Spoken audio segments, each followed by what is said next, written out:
Hello everyone, welcome back to channel. My name is Kavish Buddharaja और आज मेरा आईपीएस क्लर्क मेंस था फर्स्ट शिफ्ट में। इसमें कहते हैं एक ही शिफ्ट है 8 AM की। सबसे पहले हम सीक्वेंस की बात करें तो सीक्वेंस में रीजनिंग आया था। हमेशा कहते हैं जी आता है, लेकिन इस बार रीजनिंग आया था हमेशा।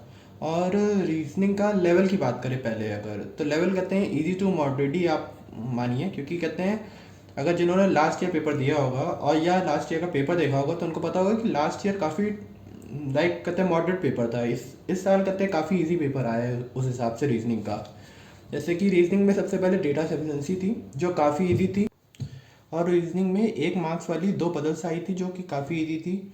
और रो एंड रिजल्टेंट वाला 5 क्वेश्चन आए थे जो कि काफ़ी इजी थे, जिसमें से अगर मैं एक का बताऊं तो एक का आंसर आया था 112, लाइक 56 आ रहा था, आपको उससे ट्वाइस करना था। और एक का शायद 16 आ रहा था मे बी। और एक का अभी मेरे को आंसर याद नहीं आ रहे इसके। और मैंने इनपुट आउटपुट बनाया था, मेरे को काफ़ी इजी लगा था ये। और उसके बाद ये डायरेक्शन सेंस काफ़ी इजी था, कहते हैं क्वेश्चन आपको मतलब थोड़ा टाइम लग रहा था। एक क्वेश्चन था इसमें थोड़ा टाइम लगा था लेकिन बन गया था इजीली। उसके बाद ये मैंने पजल बनाई थी जो कि काफ़ी इजी थी, मतलब कहते हैं लाइक प्री में ये पजल आ सकती है, आईबीपीएस पीओ प्री के रीजनिंग में ये ऐसी इस लेवल की पजल आ सकती है। मैं लाइक मतलब इतनी इजी थी ये पजल। और क्रिटिकल रीजनिंग में मैंने 4 क्वेश्चन देखे थे जिसमें से मैंने 2 क्वेश्चन बनाए थे, इसमें मेरे को श्योरिटी थी पूरी की पूरी। अब मैं टोटल अटैम्प्ट बताऊं तो मैंने 25 अटैम्प्ट किए हैं, जिसमें से मैं 23 में तो श्योर हूँ और 2 मेरे क्रिटिकल है। उसमें से एक में तो 100% हूँ और एक में पता नहीं है मेरे को। और इसमें से मैंने कोई भी 2 मार्क्स से नहीं किए, क्योंकि मैं 2 मार्क्स वाले में गया ही नहीं, पहुँच ही नहीं पाया मैं। अगर मेरे को अगर टाइम और मिलता तो मैं और क्रिटिकल करता। मैं 2 मार्क्स वाले में जाना ही नहीं चाहता था, क्योंकि मेरे को पता था कि अगर मैं जाऊँगा तो अगर मैं फंसा तो मैं पूरा पेपर शायद जा सकता है, ख़राब हो सकता है। उसके बाद सेक्शन खुला इंग्लिश, जो कि मेरे को काफ़ी मॉडरेट लगा, मेरे को कोई इजी नहीं लगा। इंग्लिश में मेनली पहले जब स्टार्टिंग करी तो बड़े इजी थे, जैसे क्लियर वर्ल्ड का आपको मीनिंग पूछा, फिर आपको पूछा स्टॉक का मीनिंग बताओ, फिर आपसे कहते हैं बहुत फीचर ये इतना इजी कहते हैं वर्ल्ड, इसका मीनिंग पूछ रहे थे। बहुत इजी इजी क्वेश्चन थे, मेरे को इजी लगा। उसके बाद फिर पैरा जंबल है, मेरे को एक एक सबसे बड़ी मेरे से मिस्टेक हो गई, मेरे से पैरा जंबल नहीं बने, लाइक कहते हैं वो वाले जैसे 1 मार्क्स वाले जो पैराजम्बल होते वो नहीं बन रहे थे मेरे से। उसमें मैंने 2 क्वेश्चन छोड़े, क्योंकि उसमें एक ऑप्शन था none of the above is true, तो मेरे को उसमें डर लग रहा था कि मेरे को सारा पूरा सही से करना है। इसलिए मैंने उसमें शायद 2 3 क्वेश्चन किए, उस 5 आए थे, मैंने 2 छोड़ दिए। और जो आरसी का लेवल है वो आरसी का लेवल मेरे को थोड़ा अप लगा।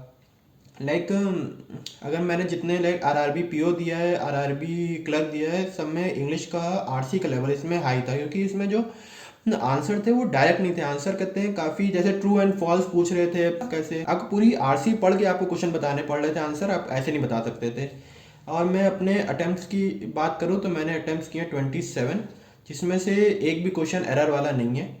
और इसमें मेरे को लग रहा है मे बी 20 अबव मार्क्स तो आएंगे, लेकिन 22 तक मैं चाहता हूँ कि आ जाए, मेरे को चाहिए। उसके बाद खुला जीए सेक्शन। जीए में जैसे अगर हम बात करें RRB PO and RRB clerk, उससे तो इजी था काफ़ी। बट मैं देख रहा हूँ सब लोग कहते हैं, कह रहे हैं जीए इजी, क्योंकि जीए जो हमने पढ़ा है वो आया है। ये इसका मतलब ये नहीं कि जीए इजी है। जीए कहते हैं फिर भी अभी वही अपना उसका लेवल है। सब किसी के सब लोग कहते हैं, सब लोग के 20+ अटेम्प्ट हैं, 20+ मार्क्स नहीं होंगे सबके। सब लोग कहते हैं 10 मार्क्स में रह जाएंगे, 10 से 15 मार्क्स में रहेंगे।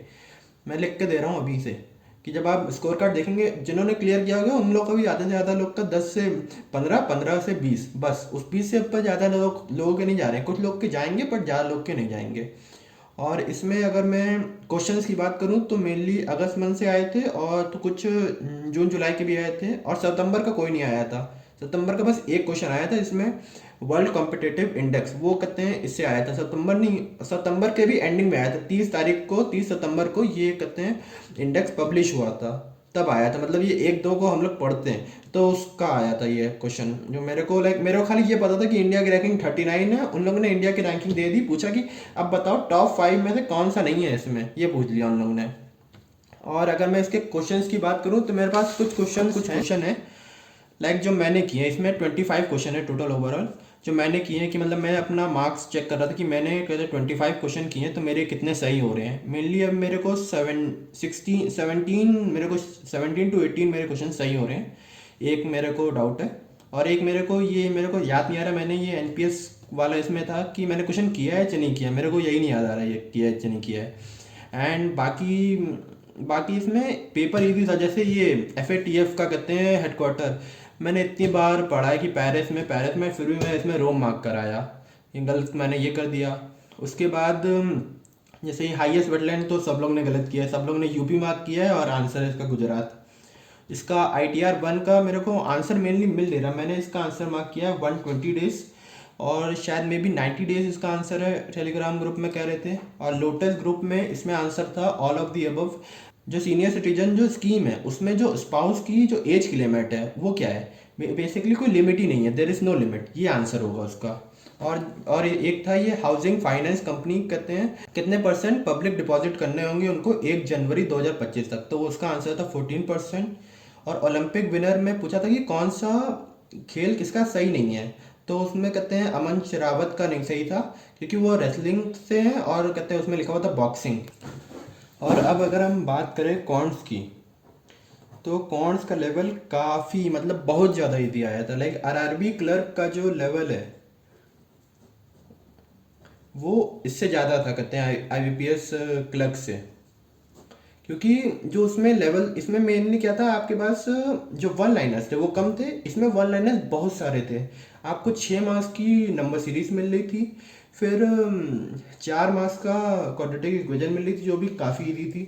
उसके बाद आपको शायद 4 या 5 मार्क्स के सिंप्लीफिकेशन मिल रहे थे, अप्रॉक्सीमेशन, जो कि काफ़ी इजी थे क्लर्क लेवल के, जो मतलब ऐसा लग रहा था कि इसका पेपर यहाँ चला गया, यहाँ का पेपर यहाँ आ गया, एकदम शिफ्ट हो गया ऐसा लग रहा था पेपर में।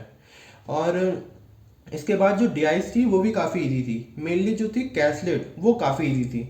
अगर कोई जैसे कुछ लोग ने क्या किया होगा कि उन्होंने मेनली केसलेट को नहीं, पहले दूसरी DIs को चूज़ किया होगा, या तो प्रोबेबिलिटी वाली DI की होगी या तो वोट वाली करी होगी, लेकिन वो ना करके पहले आपको केसलेट चूज़ करने कहते हैं। एक केसलेट तो जी जो 5 मार्क्स की थी वो काफ़ी इजी थी, और एक केसलेट थी 2 मार्क्स वाली, उसमें 2 क्वेश्चन थे और आपकी एक इक्वेशन बन रही थी, तो वो भी काफ़ी इजी थी। लेकिन मेरा उसमें कहते क्या हुआ था कि मेरी इक्वेशन गलत बन गई थी, तो मेरे को उसमें टाइम लग गया था उसमें, इसीलिए मेरे 2-3 अटैम्प्ट कम हो गए। उसके बाद अगर मैं अर्थमेटिक में बात करूँ तो मैंने एक एलिगेशन का क्वेश्चन बनाया है जिसका आंसर आ रहा था 50।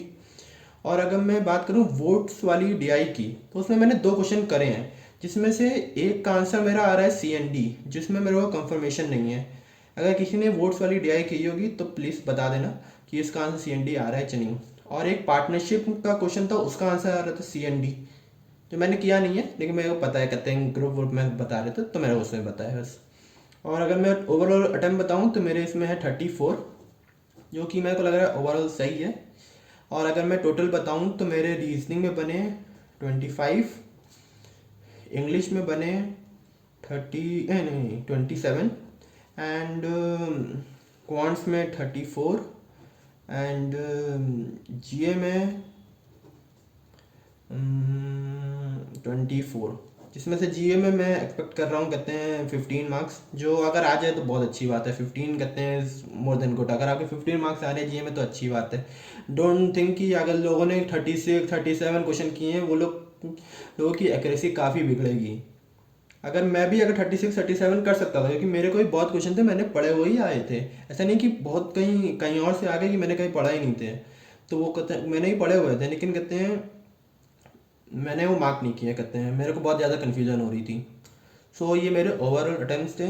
आप अपने अटैम्प्ट्स कमेंट सेक्शन में बता दीजिएगा, और मैंने अभी एक पोल करूँगा, उसमें आप अपना अटैम्प्ट मार्क कर दीजिएगा कितने आपके एक्सपेक्टेड मार्क्स हैं, अटैम्प्ट नहीं, आपके मार्क्स कितने आप एक्सपेक्ट कर रहे हैं, तो वो आप मार्क कर दीजिएगा। And thank you for watching this video, और चैनल को सब्सक्राइब कर दीजिए, एंड थैंक यू।